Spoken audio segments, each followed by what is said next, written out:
Hey friend, my name's Jonathan. I live in Denver, Colorado. Just here today to talk to you a little bit about my story with chronic pain. So for me, it all started back in 2018. I was a project engineer for a general contractor doing construction management, and the job was really demanding. So I was working like anywhere between 60 and 80 hours a week. I started to get burning pain in my hands and my arms. And I went into a doctor, just a primary care physician, and they said, you have carpal tunnel. And I was like, oh, this is not going to be good in my profession. So they gave me some wrist guards. They told me to take Advil, and they said, just go back to work. So I did just that. And when I went back to work, it started to get worse. It was to the point where, like, when I would squeeze my fist, you could literally hear a popping noise across the room from all of the compression and pressure that had built up in my forearms, and my hands and my arms were burning at all times. And I was suffering so much, like just trying to get my job done. I mean, at all times, like my hands and my arms were burning. And so, I couldn't take it anymore. I went to another doctor, and he's like, "Oh, you don't have carpal tunnel, you have radial tunnel syndrome." So I went to that, I went through the procedure there. They did a bunch of different stuff like cupping, Graston technique. They did massage. They did some other things, and it didn't really help me. I mean, I still was in a lot of pain. At that point, like my forearms were there was so much inflammation and tension in them that like they were like a brick. I mean, like if you touched it, it was like hard as a rock. It got to the point where like my hands were like clenching and like constant burning and tingling in my fingers. The pain was progressing not just in my hands and my arms, but it was starting to travel up toward my head. I started to get some neck and back pain. I was getting like weird muscle cramps and muscle pulsating like going on in my pec and in my neck. So at that time, I was really struggling to do basic things like type on a computer or be on a cell phone texting someone. And I was just, at all times like level like 7 out of 10 pain, just burning, like could feel like shocks going up my arms. And I was just, I didn't really know what to do. So I went to another doctor. They told me the same thing. They said, you have radial tunnel syndrome, you should get this surgery. And so after I went to the surgery, or I went through with the surgery, and they did this radial tunnel syndrome release on my arm. It didn't do anything. I went back in, I was like, hey doc, like this surgery didn't really work. And he's like, well, I don't treat chronic pain, so you're on your own. Which really pissed me off because he recommended the surgery to me. And I was like, this is incredibly unhelpful for you to recommend something that's not even gonna work and then not even be apologetic at all. So then at that time I was pretty hopeless. I was like, well, I have this burning pain in my arms and in my hands. And also I can tell that like my neck is starting to hurt. So I was really struggling to do my job at that time. They actually moved me into a different role that was more like accommodating to my physical disability, thankfully. I worked for a company that was thankfully like really on board with helping me out. And so I started to get the burning in my neck and back, and I was kind of freaking out. I was like, at this point I was already in chronic pain and it couldn't get any worse, and then it did. So when it started to get up into my neck and back, like I was freaking out because like at certain points, like I couldn't even sit up for more than like an hour or two at a time. I would literally lay down on my bed and text like my emails into my phone or call people on the phone to try to, keep moving things forward at work. So at that time, I went to another doctor. I said, well, I've already tried this, I've already tried cupping, I've already tried myofascial release. They already did an EMG on me, nerve conduction test to basically show that I had impedance like of the nerves in my arms. I had tried stretching, I had tried massage, I had tried dry needling, I tried acupuncture, I tried injections like cortisone injections in my neck and back, and I even tried chiropractic adjustments, and I was like, what else is there left to try at this point? Like, I've tried everything that they're saying. I was reading online, and like the prognosis, or like, what they said was going to be my end result for the rest of my life, is that I was going to be in pain. And I kind of accepted that. I was like, well, I mean, this sucks, but I'm just going to have to deal with it.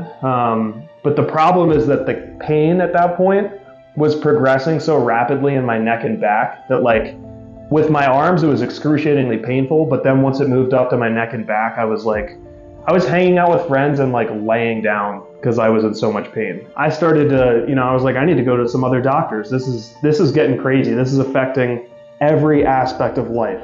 From playing basketball with friends to like going out and hanging out with people, from the girl that I was dating, my now wife at the time. Like, it was really affecting me. And so I went to some other doctors. They did more dry needling, acupuncture, massage, stretching, like different sorts of things to try to help with the pain. And I wasn't really getting anywhere. And my girlfriend at the time, who's my now wife, she was even worried. And I mean, she was super worried, and all of her friends were like, hey, like, this is kind of a problem. Like what's going to happen? Like, when you have kids, like, how is Johnny going to be able to like hold the kids?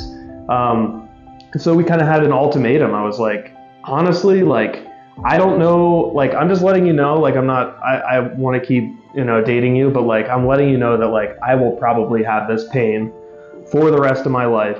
And it's a challenge. Like, physical symptoms are terrible. Like, I'm in pain at all times, but also like mentally, this is affecting me. Like, I'm really stressed. I'm depressed a lot of the time. Like, I'm hopeless, like, that I'm going to be healed, but also like, I know that this is really impacting like my professional ability to like move up at my company, because my output is so much less because of all this suffering that I'm dealing with.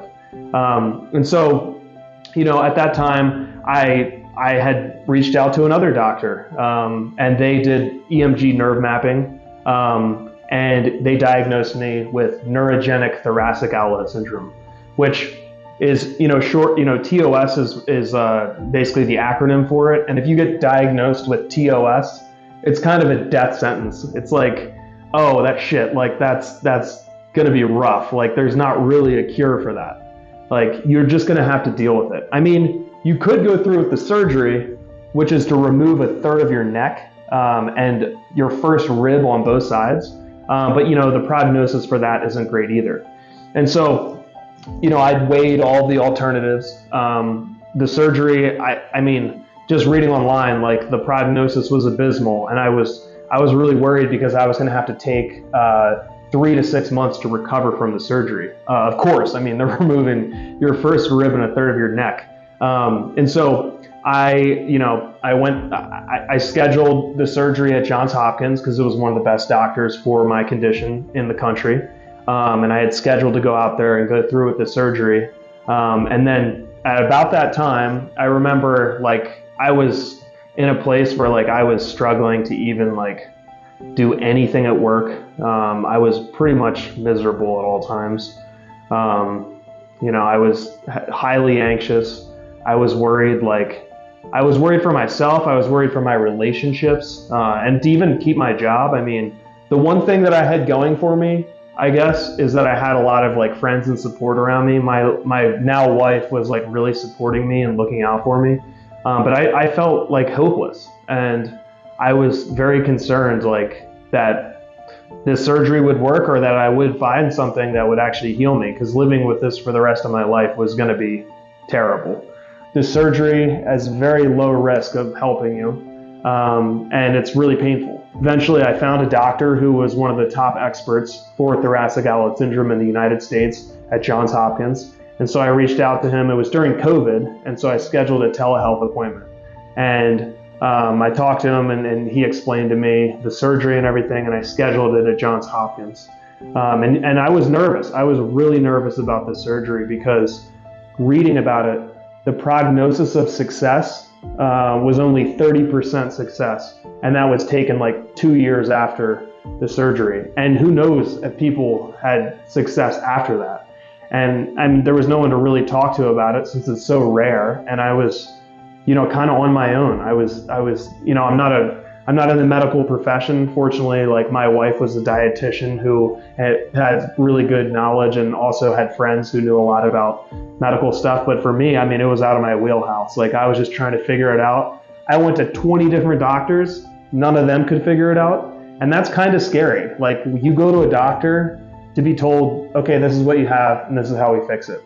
Well, it was not like that for me. It was like, actually, I don't really know, go to this person. Okay, I don't really know, go to this person. And none of them had any answers or any, not even any answers, but like the things that they were recommending weren't really helping me. And so it was a very scary time because I felt directionless. I felt hopeless because these treatments weren't really helping me.